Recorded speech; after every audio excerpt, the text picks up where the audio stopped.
Greetings interwebs, this is Jackie K, and welcome for another edition of Golden Sun Dawn of Djinn. This is the second part of a two-part bonus episode of showing off Void Island, as done as early as possible via the Toby bound ship. Started this whole series because I was going for Void Island / Crossbone Island at a more traditional time frame in the stream. Felt underwhelmed, felt like I was short selling just the fun of these early floors. So I resumed a save file, specifically right before the Toby bound ship, and we're going through fighting everything as early as possible that way. As you may be able to see on screen, first thing we're doing is going back and rematching the Jupiter Djinn Mimic? Sorry, a little tired there. I can promise y'all that this time will be the run. I think. I'm starting to have a little self-doubt, to be perfectly frank.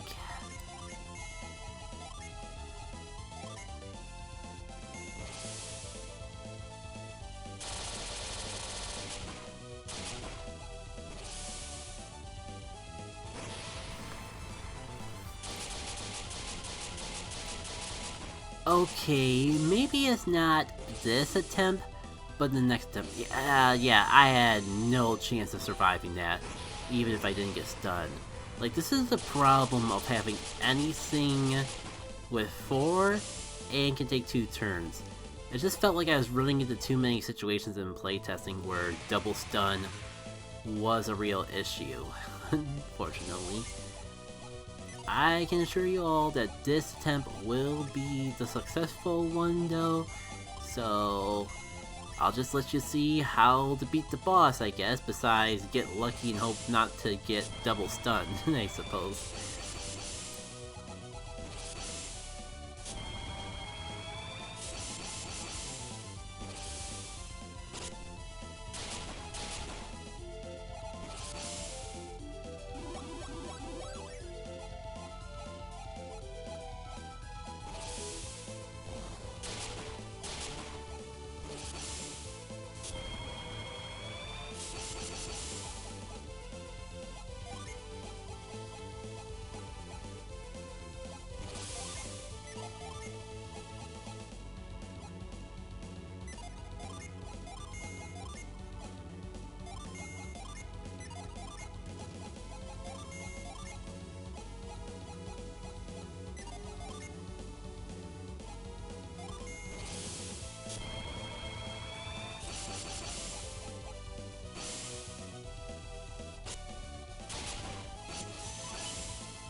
Alright, finally, we get it. And we get the Luff Charm. If you remember how Luff works in Vanilla Golden Sun, then this item will be well worth our troubles. Having access to early game sealing, especially that guarantees synergy seal, makes it pretty useful. If it wasn't for the fact that this is the same adept that also gets the Kite Jupiter Djinn charm, I would be worried that it's so powerful that there'd be no reason to use the other Djinn charms. Thankfully, it's on an adept who already has some pretty useful alternatives to use for their Djinn charm as well. Anyways, I think it's time to finally take on round 3. The Primitude versus the Brigards. My bad, dropped the ball on the name there for a moment. We're already familiar with these bandit-like enemies from Mompa's Fortress. You know, the whole side quest, freeing Hammond and all that. And their move pool is not really unchanged from there. It's the fact that they're working together with this new beast that's supposed to make this a bit more challenging. Honestly, even here, this is kind of basic compared to what's coming up ahead. You'd call it a bit of a warm-up per se, even though it'll be completely different. Primitude here, well, we blocked a lot of damage, so it's a little hard to see, but it does share a bit of the same attack patterns as some of the apes that we faced in the past. And I think now's a good time Zane to reveal that Ape Out, the ability they all share, is a damage multiplier, not necessarily a damage add-on. So it may be the same move, but it's still going to be quite a bit stronger just because the enemy itself, who knows the mysteries of the apes? Point being, they are stronger. It does have one thing that's significantly different from any other ape that we faced up to this point. I'm kind of iffy of if I should spoil the surprise, because it's been so long since I've looked over this footage, honestly. I can't remember if I'd put it to sleep and all that. Yeah, the bandits didn't seem too bad on their own, but with the items that they use and how they drop our stats, it is something to look out for, because the beast isn't going to hold any punches as a result. And yeah, if you can get from the name, I think we did just see the main gimmick of Primitude there. It summons earthquakes. Thinking more about it, maybe could make it a little bit stronger. But I guess it doesn't matter because we put it to sleep, so it's not going to be too big of a deal anymore either way. I honestly can't recall if there's anything left in this footage that's really worth commenting over, or if I should just let the gameplay carry on from itself. Overall, it's kind of similar to the other apes fights that we've had, except this ape is much stronger, and has the whole earthquaking gimmick, but it's just earth elemental damage, so it's not that different. It's not like it's a special earthquake that differs from the earthquake synergy that we've already been using. And honestly, the whole gimmick of the earthquake line is that you learn that at an early level, it has quite a bit of range, but it's not necessarily the strongest thing ever. So in actuality, from making the fight hard standpoint, something like Gaia would have been better, but I was just way more proud of the name Primitude than I like to admit, so I really wanted to make sure that it actually did earthquaking in some shape or form because of that. But I didn't want to go too crazy and give it the final quake spell, just in case you are doing this as early as possible. But in hindsight, I kind of wonder if a little more playtesting I could have gotten away with it.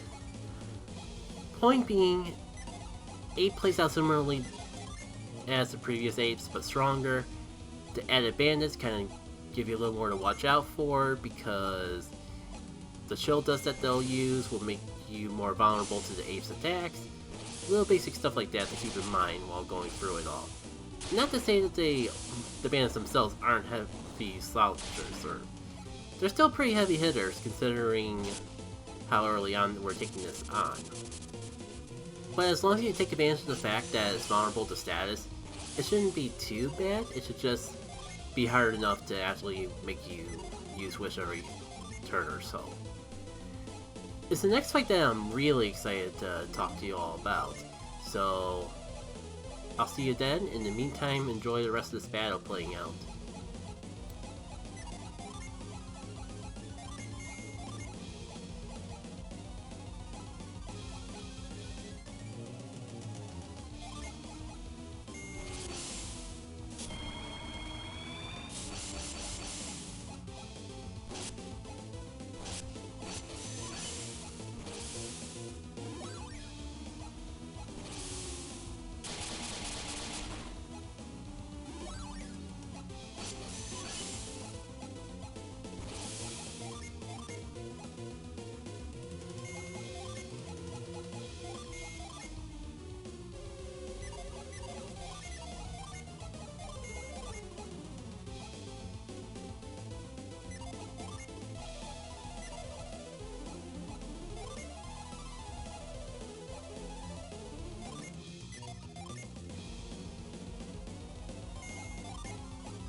Alright, as we're finishing off the ape here, I just want to get you all hyped for the final battle of Void Island. At least the Void Island that you can do before reaching the Shalia Desert. By the way, part of me and my phrasing feels a little weird. I'm making this commentary under the assumption that there's someone out there watching this before watching the playthrough, or at least the parts where I actually do these fights. I'm pretty sure most of you who are watching this have already seen those videos, but I figure I do the commentary this way just in case. Like, there's no point spoiling it for people who haven't seen it yet, because we're just about to see it soon enough. But needless to say, this is probably the fight that's coming up soon enough. One of the most disappointing parts of doing Crossbone Isles late, per se. Like, this is the one thing that I felt bad I couldn't just do as early as I could for the commentary, the quote-unquote official playthrough. And yeah, the poison bomb drop there, that's something that happens all the time. It's guaranteed specifically from the ape. And in some drafts, was going to be the only instance of the poison bomb throughout the entire game. But considering it was consumable, I ended up making a super rare drop off another set of enemies, ironically not the Berards, instead. And I'm kind of questioning if that was a good choice or not, because on one hand I was hesitant of introducing poison into the game. On the other hand, if someone really wants it, they're gonna just grind for it, and that just makes it unfun for all parties involved. So I don't know. I don't even think I'm gonna keep that item version to you, but also if I follow in the steps of Reloaded, version 2/second mix, probably gonna have some things that are different anyways. Like, poison's gonna be a lot more common, and I don't know how I'm gonna feel about that until I actually start playtesting it. Or at least be common enough, unless I find it super broken, that having an item dedicated to poisoning just feels redundant. We'll see. I guess there's still a little bit to go before second mix ever sees the light of day. Oh yeah, I got off on a little tangent. We got one more fight to take care of. It's time for the Phantom Mace. That looks a little glitchy because it's based on the sprite of the party member holding it, so those blank spots are just where the party member's hands would normally be when holding on to it. This was one of those like real crazy silly ideas where I was just going through coming up with enemies and going to picking out sprites for the new fights in here, and I saw that you could just make weapons enemies, and I decided to run with the idea for an entire boss fight. I forget if I said this in the main playthrough, but initially this boss fight was going to just be a rematch against Tret, where he's harder but more ghostly based and all that. In the end, I think it's a much more clever of an idea. I'm glad I went with this instead. It's just, I feel like I said before, but I'll keep saying it again.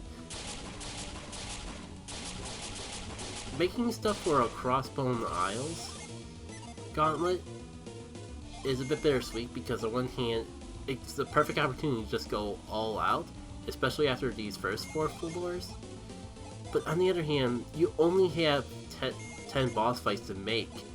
And I had like so many different ideas flowing through my head of what to implement for the quote-unquote boss fights on each of these floors, that it was really hard to narrow down the idea, and I kind of wish that there was more places for optional boss fights, just so I could play around with some of those concepts that were in my head a bit more.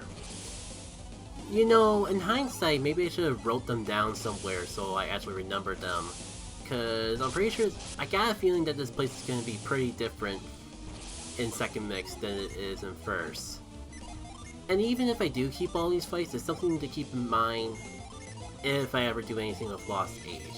It's way too early to promise anything like that yet, but I am trying to build second mix of Dawn of Djinn in a way that it could be compatible with the Lost Age if I were to ever follow up on this in the other game. But that's a whole conversation in of itself, because there's a lot of reasons why I'm just hesitant to flat out say that it's something I'll do someday. But that, again, a conversation for another time, and I have not talked about the boss at all, even though I'm already got the strats going on how to deal with it, before it really gets a chance to actually show off everything these little pests can do. Like, one, it's not just a staff, it's got a little friend. It's kind of mimicking the Kraken fight, but better. It's a staff that casts quite a bit of synergy, so your first instinct is to probably seal its energy, especially considering that we got a Djinn charm a couple floors up that basically gives us a guaranteed synergy steal. So how do you counter that? Or make a boss fight knowing that they can steal a synergy at any time without any resistance, while still making it challenging, but not to the point where it's completely pointless to steal the synergy. You get what I mean? Like, on one hand, I want to reward the player for sealing synergy to some degree, because otherwise what's the point of having the ability? But on the other hand, if you make it so when you seal the synergy of an opponent, they become completely helpless, well then the game becomes too easy, and to the degree of what's the point. So that's got a little bit of middle ground going here. This boss fight is probably a good example of how every fight's gonna go going forward, now that we have the Lost Charm in our possession. Because as you see, for one, it still has some attacks up its sleeve, even though that we can seal a synergy at any time. Like that Spirit Swirl is kind of technically a synergy, Side Sip is kind of synergy, but when we sealed the synergy at the staff earlier on, it was still able to attack us with a few nasty tricks in of itself, including like use the weapon unleash that we've seen on our own weapons, even in vanilla a couple times where we attack the opponent and then get synergy back from it. But just in case that wasn't enough, and you fought this guy, this thing I should say, would be way too easy, it's got a friend. The Stark Dredge comes back, and we really get to see in action how it works, just between the healing, the fact that it can just restore synergy points off the Dirge, or I mean off the staff, so your Seal Synergy is not able to cast it for a couple turns, but then the support Dirge will come along and just undo the synergy sealing on you. The strat, as you saw me do a little bit of the whole time, is to actually seal the synergy on the support Dirge so it can't support the staff. Not just in removing synergy seal, but also with the healing. We've lost a lot of synergy in this fight, and that little stinker is probably a big part of all that. I should also explain, because we got lucky enough not to run into it, all those ghostly effects coming from the moves aren't for show. That staff can inflict Haunt on us, and I'm actually kind of surprised that all the time that it's been fighting it hasn't. I guess our luck between just sealing its synergy so it can't do the attacks that really let it haunt a lot, between that and just the way that Haunt works in Golden Sun, just it feels like once your luck is high enough, it's just impossible to get Haunt. Between those two things, it gets just really, really easy not to run into Haunt, and that's kind of why in Dawn of Djinn I pretty much have Haunt upgraded to an attack, just because honestly it's kind of worthless on its own.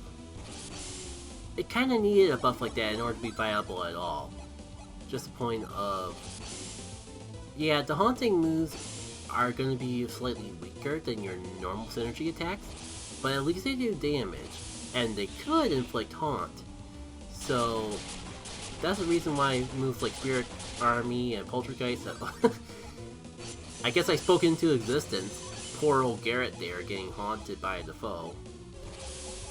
At least I know it's not impossible to not get haunted.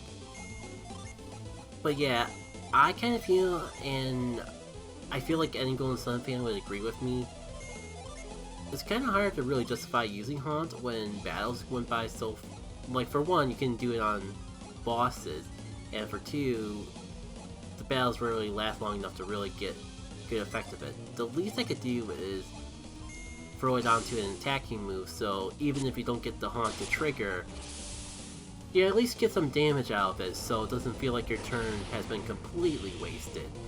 Wow, are we almost done with this fight already? The time just really flies by. And there goes Mia. Well, I guess it's better that the whole haunting thing comes up to show off and inconvenience. I'd rather have it inconvenience me and get to show it off for you all, rather than it not show up at all. I don't think I even talked about Ruthless Spine at all. Yeah, it has that. It lowers speed. All the more reason to try to use Synergy Seal, despite the fact that the support Dirge will do everything in its power to prevent you from doing so. I think that's all I have to really say though, so I'll let the fight finish up and close out the video once we're all done.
I think we're about 1 or 2 more turns away from actually finishing off the staff itself.